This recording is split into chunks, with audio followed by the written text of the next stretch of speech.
So the Switch 2 has been officially announced after what feels like 10 years of speculations and rumors and what could possibly be's. We have our first look on what the Switch 2 could be. We still don't have all the information yet on some of the features, an official release date, what games could be on there. We should hopefully be getting some of that information later.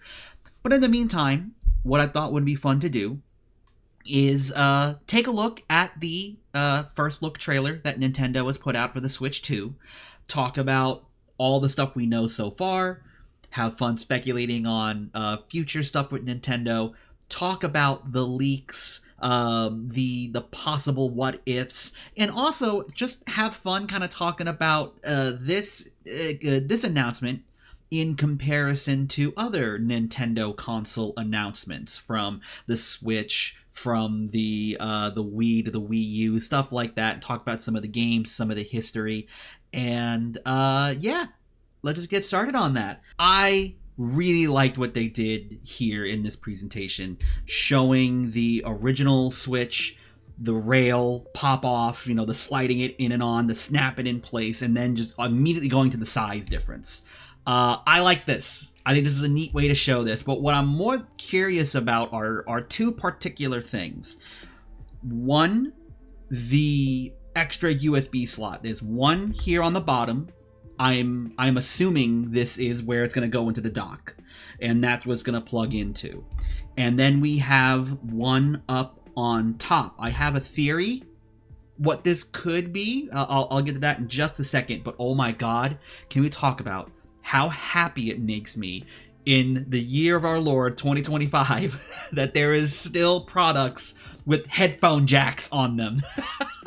They didn't get rid of it. It is still just a proper ass headphone jack. I love it.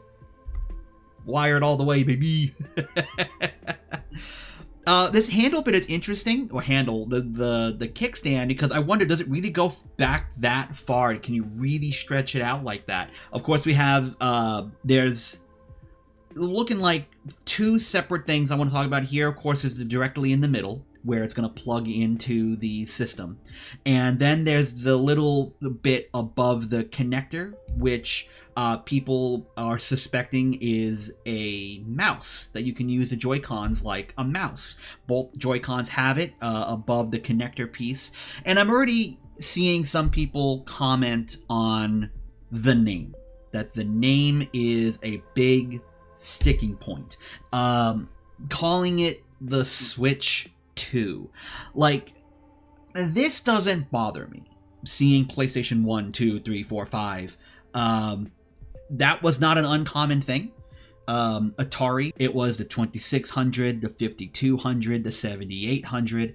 Intellivision had Intellivision 1 and Intellivision 2. I believe the Magnavox Odyssey also had an Odyssey 1 and Odyssey 2. So just throwing a number on your console as the show, this is the next thing, doesn't bother me. It's new for Nintendo to do that. Nintendo always had some type of gimmick with their name. The Wii was great because it was a cute name, and the whole "we would like to play" marketing with it. The Nintendo 64, because like all the graphic enhancements and the power enhancements, calling it the 64. But it does make me think of Nintendo, the Nintendo Entertainment System, the NES, and then just calling it the Super Nintendo. Here is this but more, this but better. So Nintendo has done that in the past, and I'm not against them doing it with this particular console. But this is something I find interesting. The idea that it is backwards compatible, but it says here certain Nintendo Switch games may not be supported on or fully compatible with Nintendo Switch 2. That, of course, brings up some conversation of like, what games? Why? Well, what's that list like? Or is this just Nintendo's way of trying to kind of cover their butt because they can't go out of their way? There's a ton of games that are on the Switch, especially when you look at the eShop. There's tons and tons and tons and tons of games.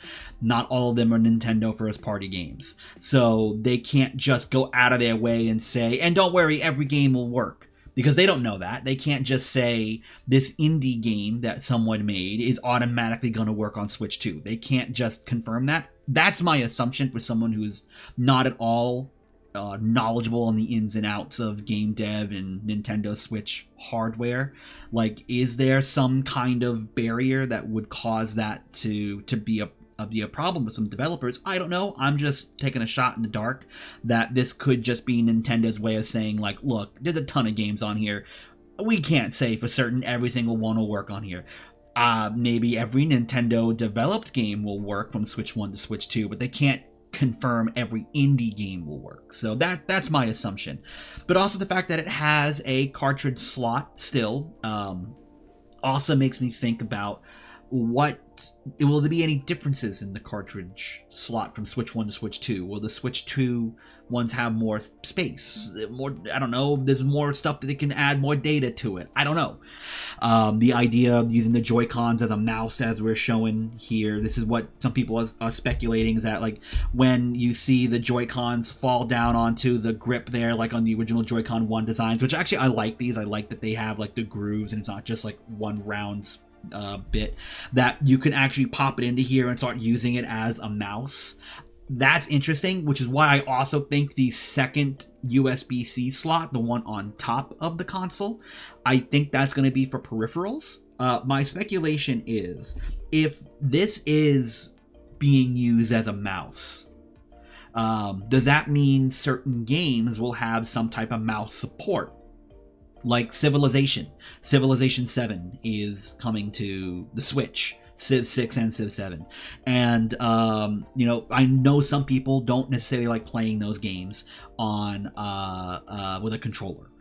So if they're bringing the option of, hey, we could use a mouse to navigate menus and make some of this movement a little more in line with how things are on a computer, and you don't even need to get a mouse, you can just get our Joy-Con, pop it in, and if you have a flat surface near you, hey, guess what? Now your Switch can be worked as a mouse. Could you then use a keyboard? Can you plug in a regular USB on your Switch 2 on top, and then have a USB keyboard, or a USB keyboard and another mouse? If the games do have mouse support, do you need to use a Joy-Con as a mouse? Could you just get a regular ass keyboard and mouse, plug it into the top of your controller, like those dongles that can do two pieces of hardware at once, plug it in, and next thing you got a keyboard and mouse? Will it have keyboard support? I don't know. Could be cool. We are now in a much different market. We now have handhelds, not just for the Switch, but we have so many more PC handhelds, whether it be SteamOS or whatever Lenovo is putting out. And I have heard people say, is there any chance that Switch can compete against these pieces of hardware? The PC handheld stuff is not gonna be competition for Nintendo. The audience that cares about what a SteamOS and Lenovo and all those devices, what those things can do, that is not the type of audience that Nintendo is aiming for. And I think that audience doesn't really care, to be so blunt, about those devices. I keep coming back to, what is the easiest way to get from point A to point B? And one thing I think about is remember when Nintendo were doing the mini consoles? And when they showed off the first one, the Nintendo mini console, and it had 20-something games built in, or whatever the amount of games were, and it was a hot item. It was hard to find one because they sold out so fast. And I remember some people saying, like, this thing is stupid.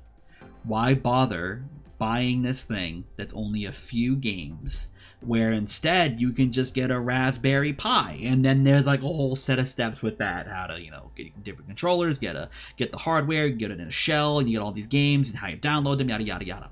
And all those steps to make a Raspberry Pi at that time viable as a better alternative to what the NES Classic Mini Classic thing, those are not a lot of steps. They're not super involved steps either. But The people who want the NES Classic don't know what Raspberry Pi is, most likely, and also don't care. You know what they care about is that I'm going to the store, I'm buying a Nintendo, the games are already there, I plug it in, I'm good to go, right? And that's not to say the person who is interested in the Raspberry Pi is being like nose up in the air, or the person who's not interested in that is some kind of simpleton. It's just completely different crowds. It's different audiences. And I think there is some similarity to that with what is going on in the PC market and what Switch 2 could be. Switch 2 is not going to compete against SteamOS because the people who want the Switch 2 don't care about SteamOS. As a very general painting with a broad brush there. I think of that other person who's saying, yeah, but I can't easily play Mario on that. And that's a reason, right? Like, oh, I could emulate and do yada yada yada, or I just get my Switch 2, get my game, there I go. I'm playing new Pokemon, I'm playing new Mario, I'm playing new Metroid, new Zelda. That is still the easiest and less steps from game to system to play. And I still think that is a massive, massive factor. Again, not to say one is better than the other. It's just completely different audiences. So for those who look at the Switch 2, and where apparently there was like some of the leaks that got out. One of them being seeing the internals and saying this is only just as strong as like a PlayStation 4. This feels weak. This isn't gonna amount. It's gonna immediately be out of date because we have a PS5 and a PS5 Pro. And look what my PC can do, and this is gonna be so behind. And it's like PS4 is still kind of okay though. The PS4 still has a massive install base. There are still so many games that are coming out for PS4 because there's still so many people who play on the PS4. The idea of a new Nintendo hardware, and I've seen some people no longer wanting to give Nintendo this pass just because they're Nintendo, they don't need to be more technologically forward, but they aren't. They just aren't, and they probably never will be. And what they're aiming for, if those breakdowns were true, that it's only really as strong as a PS4, that's not bad for Nintendo. And to kind of go back to that different audience, I am one of those people where high fidelity has never been the reason why I gravitated towards something. It never has been. I've never been one to need 120 frames. I've never been one to need 4K, the highest resolution. That's never been my bag, and it probably never will be. I've played a majority of the games that I've been playing in the last few years have been all on my Switch. Even when I could play a technically better version on my PS4 or my PS5 or my PC, I just liked having the library that I had on my Switch. I liked that I could play it in my bed. I liked that it was easy to play different games on there and move the Joy-Cons and this, that, and the other thing. Those features still mean a lot to me. And those were the things that always grabbed my attention. My number one need is ease of play and the kind of games I want to play and how I want to play those games. The Switch is still that for me. Going back to my Nintendo Classic comparison, I know enough about Raspberry Pi and getting a shell and making controllers work and getting emulators and ROMs. I could have done it. I totally could have done it. But you know what was also really cute? That Switch Classic, or the NES Classic. And having that on my desk and having a little controller, and I could just turn it on and I'm playing Mario 3 like that. Again, it's just, what are you looking for? What's the audience? And I think the audience that is being targeted by Nintendo for the Switch 2 are really happy with this. It's more. It's what I like about Switch, but more. The Joy-Cons, bigger. The screen, bigger. The performance, hopefully better. I do wonder what some of the worry that people are having with the idea of a Switch 2, does it come into play? It's time for a whole new Nintendo experience. The Wii U situation. The Wii U, this announcement, right, when the Wii U was first shown off, how fucking confused people were. I was at a GameStop. A mom had walked in, and she's talking to the employee, and she goes, "Hey, can I buy the new Wii thing?" And he's like, "Oh, well, I mean, it's the Wii U? Because it's not out yet." And she goes, "Oh, okay, yeah, the controller thing." And he had to be like, "It's not a controller. It's a whole new console." She's like, "What's that mean?" And it's like, "Uh-oh." Okay, here it is. I got to see it in real time. Someone walking into a gaming store or walking to a place to buy the new Wii thing and not realize it's not an add-on. It's not an attachment. It's a brand new, expensive console. And the way this employee answered that question, it was like he's already had to fucking answer this question multiple times already. He knew exactly how to quickly explain this thing to someone who may not be fully aware of what this thing actually is. I remember the E3 when they showed it off for the first time. There were some sites that were like, also kind of confused, or like, is this a new thing? What entirely is this? And then you have the name, Wii to Wii U. And it looked similar enough, the games looked similar enough, that there was just some of that confusion on, what the fuck is this? And, we know now that the Wii U was such a flop for Nintendo, coming off of the Wii being, one of the best-selling consoles of all time, to then going to Nintendo's worst-selling mainline piece of hardware. And seeing that in real time, that confusion, was interesting.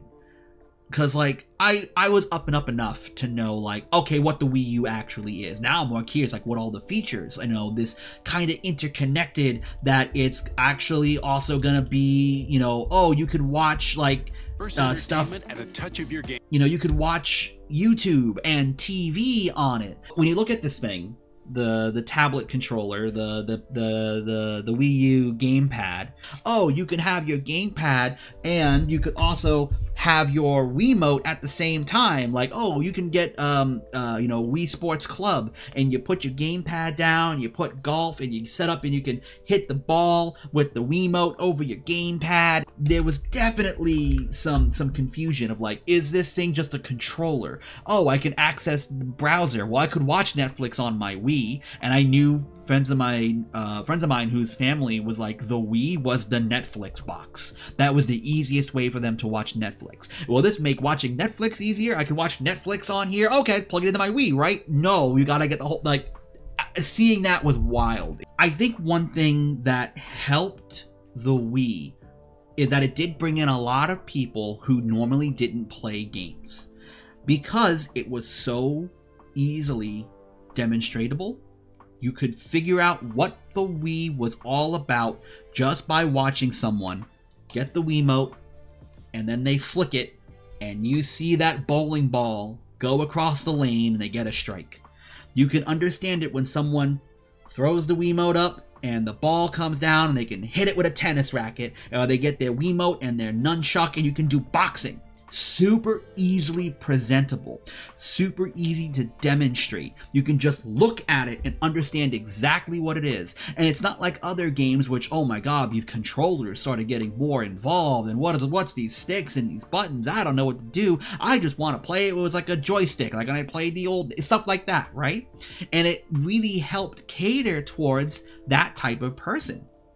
You had 3 to 4 different consoles by that point, which could support 4 players and even using standardized controller. And 64, GameCube, PS1, 2, yes. And that standardization now is kind of going out the door in a way with the Wii. And it brought in different people who could easily just swing this thing and play some games.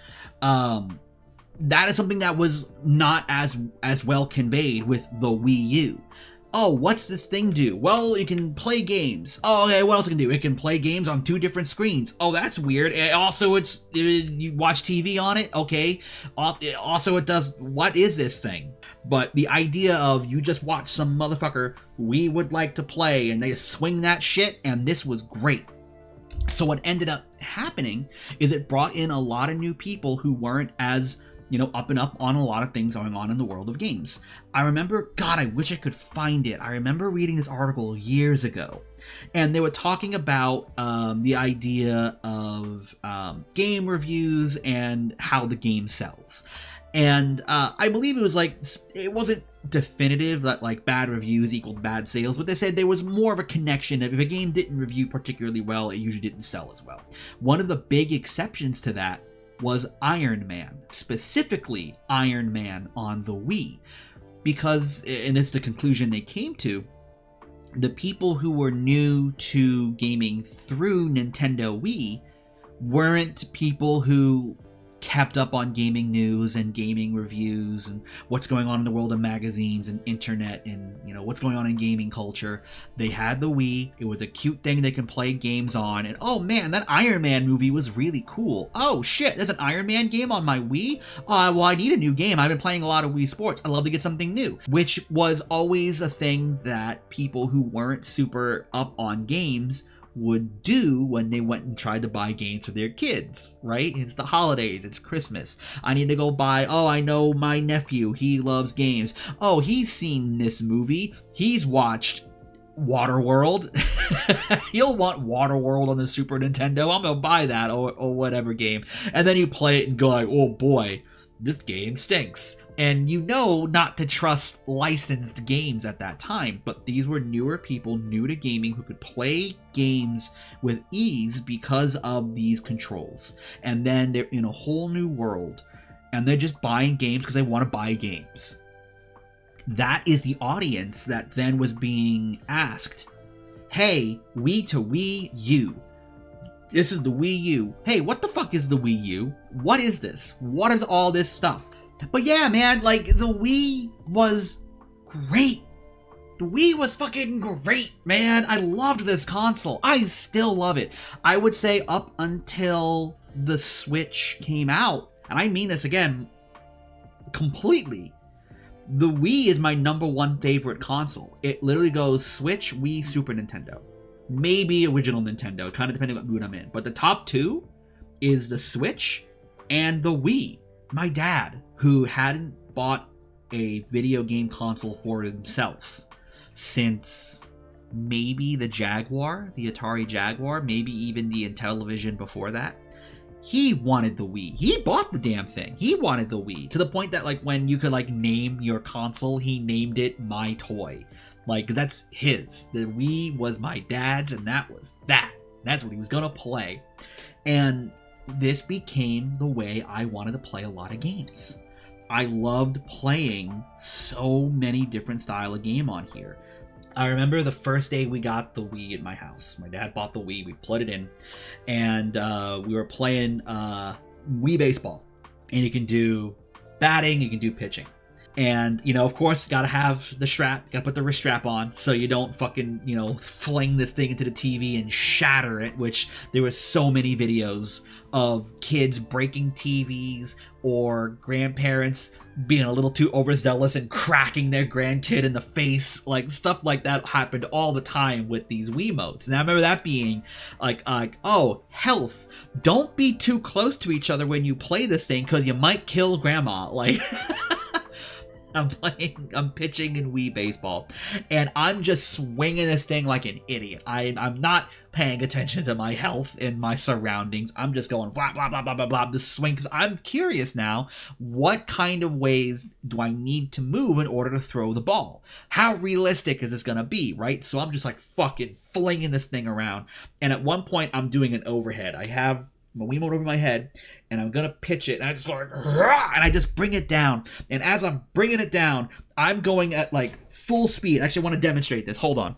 So I have the Wiimote, right? And I'm just like fucking going crazy, going around town. Overhead, I bring it down. As I'm bringing it down, I'm doing it with my whole ass. I'm just going, and I'm bringing it, and then I proceed to punch myself in the balls. Just fucked my day up. I hit myself in the dick so hard with this fucking Wiimote in my fist because I'm playing like an idiot. I'm not paying attention. I want to throw the best goddamn ball I can, and all I did was just bring it down and fucking bring it down like an axe and an executioner, and I like knocked the wind out of myself. I hit myself that hard. I was like, like it was one of those, just in insurmountable pain. Just like went down on my knees and was just like, like it was one of those, dude. I fucked myself up. I love the Wii. And that was kind of like the story for a lot of people because so many people were playing this new style of control and they were hurting themselves. But I think that just kind of brings into more of this thing was fun. Anyone can pick it up, anyone can play, anyone can do all this cool stuff with it. And I think about how, like, oh my god, people got so fucking mad at the wiggle waggle of the Wiimote. Never really bothered me. It never really bothered me. Some games did it better than others, of course. Yeah, I had no trouble with the waggle. I loved how easy it was to play games on this controller. I still think it's easy to play games and I love it. But my favorite thing to play were first-person shooters. I mean that entirely, dog. Let's take a look here at the trailer for Red Steel on the Wii. Boy, that's not how the game looks. This is definitely a vertical slice.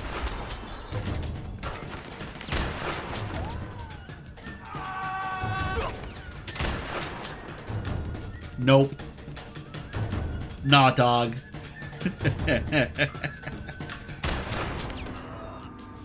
It fucking wishes. But okay, I'm sorry. Before we go any further, I want to talk about the movement here. Let's like see how this reticle moves.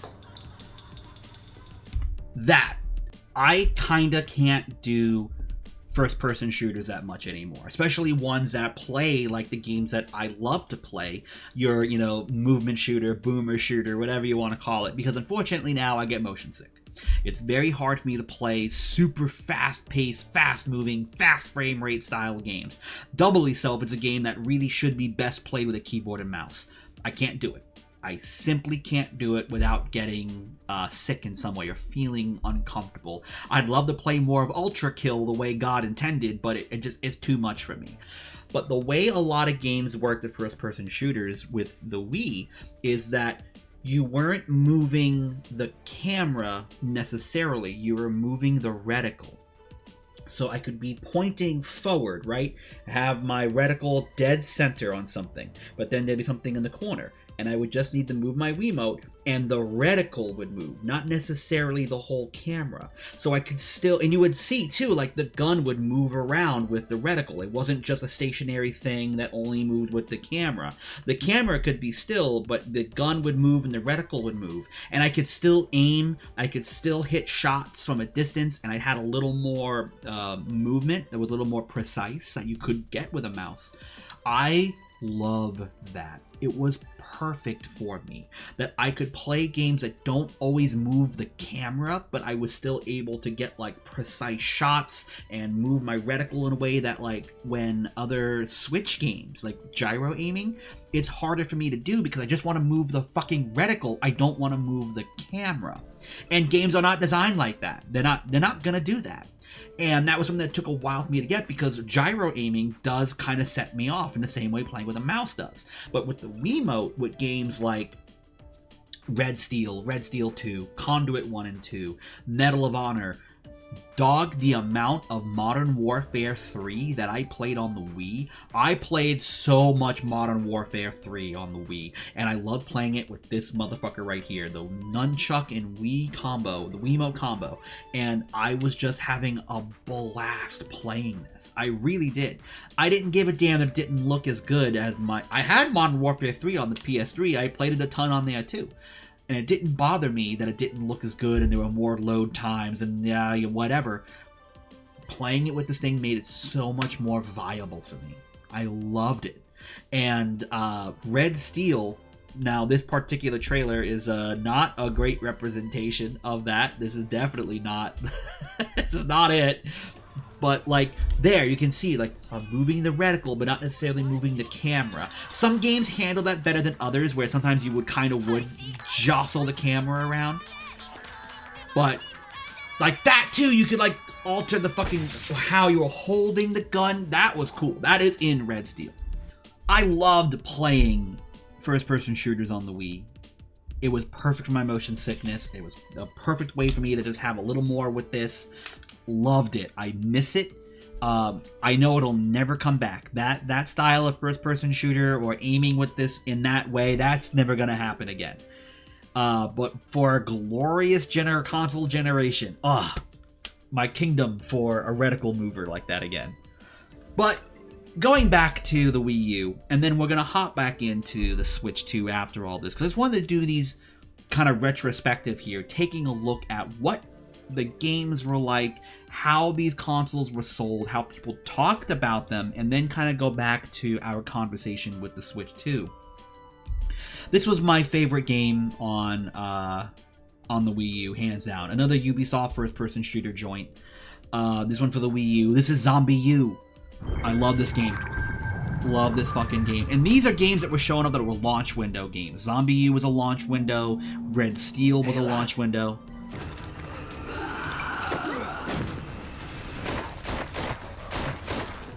God, I'm having such a great time looking at this again. I love this fucking game, yo.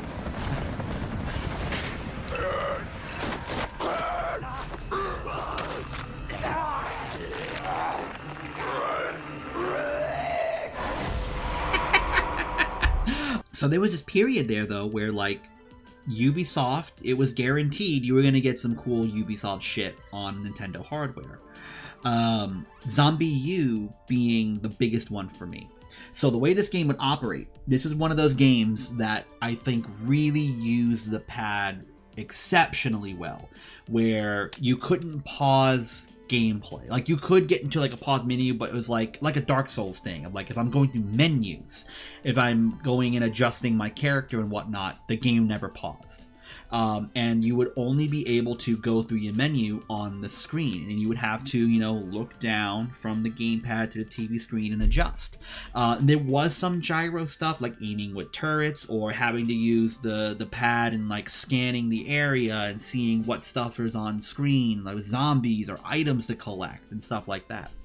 One of my favorite bits is that when you would look at the screen, the TV would either be like a, just a shot of your dude or whoever going through your bag, or it would be like a camera that was like pulled back. So one of the things was like, oh, we need to get into this door that has a number pad. And then you would have to look at the gamepad, and there'd be a number pad, and you had to type in the numbers, and the camera is pulled back on the TV screen. So as you're like typing it in the code and looking up, you have to keep like looking back and down to see like, okay, in safe, oh fuck, zombies are coming, gotta hop out of the menu, go back, pop, kill the zombies. Oh god, do I have any ammo? Check my inventory. Okay, put that there, okay, alright, now I'm gonna walk back, go to the number pad, okay, tap, I'm in, alright, now I'm back in the game, now I'm gonna scan, yada yada. I'm making it sound more complicated than it is, or at least more involved than it is. It wasn't like that fast paced, but that sensation never went away. I'm gonna say this with my whole ass here. ZombiU is my favorite survival horror game, hands down. I prefer ZombiU over almost any classic Resident Evil. I would rather play this over like any kind of Silent Hill. Those are games that are better. I'm not that much of a psycho here. Like, yes, Silent Hill and Resident Evil are technically better games than Zombie U, but the one I always go back to and think about, and the game that's been on my brain and has never left since the moment I beat it, is Zombie U. Real quick thing about the gamepad. I remember, again, going back to stories at a GameStop. So they have a kiosk, and I want to play the Wii U, and they have HD, and I'm playing Zelda. And there was two kids next to me. It was a girl and a boy, the brother and sister. The sister was older. And they're watching me play, and the little girl goes, "Oh, I thought Zelda was a girl." Because you play as Link.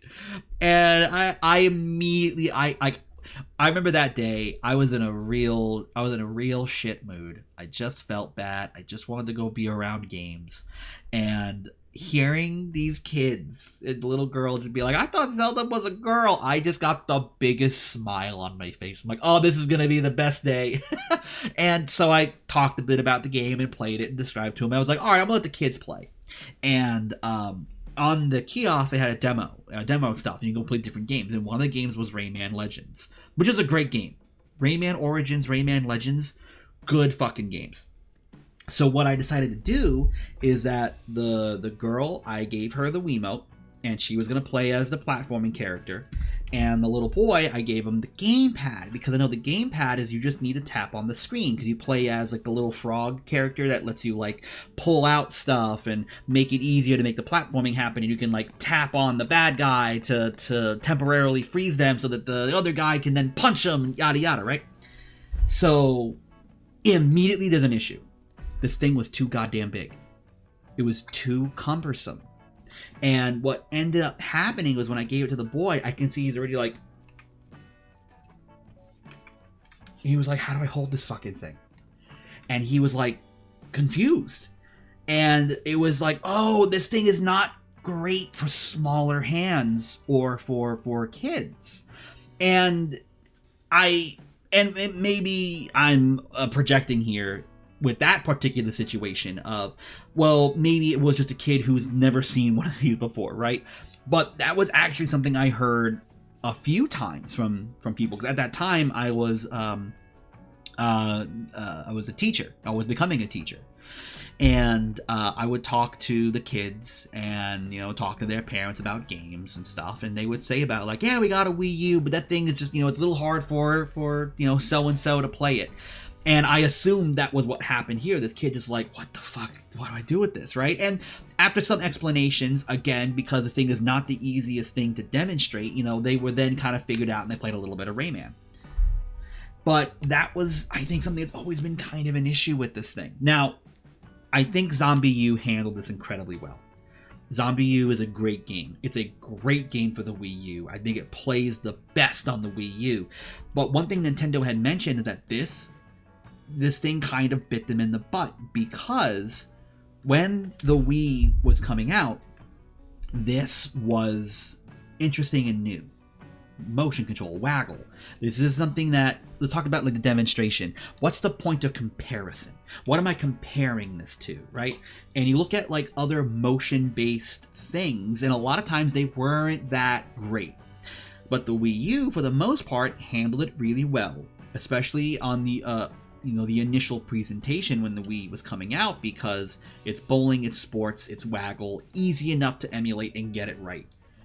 Excuse me, there were some games that fucked it up, but when it nailed it, right? This had a point of comparison. Tablets became easier to use and easier to bring into the house. So what ended up happening, what Nintendo has kind of talked about, is they made a tablet controller, but it's a tablet controller that still has to be within range of a Wii U, because it has all these features, like you can use this as a remote control, and you can do browser, you can play a separate screen and do a two-screen experience, but it still needs to be in the same room as the Wii U. And the moment it starts leaving the room, it kind of ceases to function. Or you get an iPad, and I can go in my car with my iPad. I can listen to music on my iPad. I could bring it to my friend's house with no problem. I don't need to drag all this shit along. I have my tablet. I'm good to go.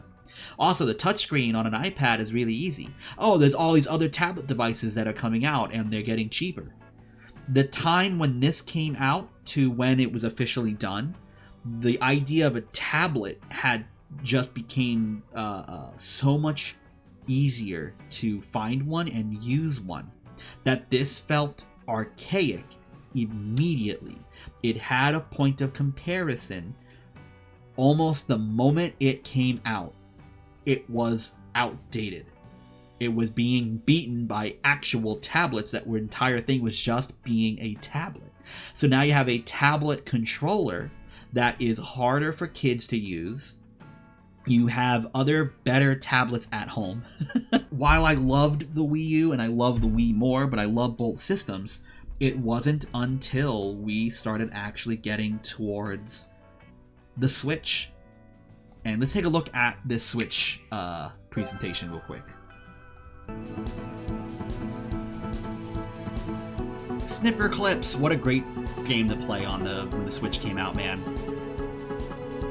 Nintendo Switch. Switch and play. Like, that is a good presentation. That is great at explaining things so much better. This was a better understanding of like what the games can do, what are the features, what it's able to accomplish. And there really isn't any kind of pre-existing notions that unfortunately came with Wii to Wii U. And is that going to be an issue with Switch to Switch 2? And I'm going to say no, because A, it's how it's being marketed, the messaging, the name. Those were three things that destroyed the Wii U. And I think having this be called Switch 2, it's what you like, but more. It being a Switch 1, but more, I think is the right call. Showing off Mario Kart, we haven't even talked about that. We don't know what the games are going to be. I hope we get some Ubisoft. I want Zombie U 2, god damn it. But like the idea of a new Mario Kart, having that be the thing to show off, which is a great starting point. Like, we went from the Wii U having Mario Kart 8 to then the Switch having Mario Kart 8 Deluxe. How many years is that now that we've only had that one Mario Kart? For some people, like especially like younger kids, like that has been the only Mario Kart they know, because it went from two consoles.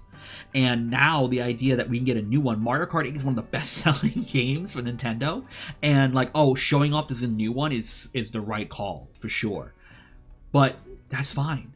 Hey, it's what you like, but more. Hey, you like Mario Kart? Here's another one. That's fine. I think that is totally fine.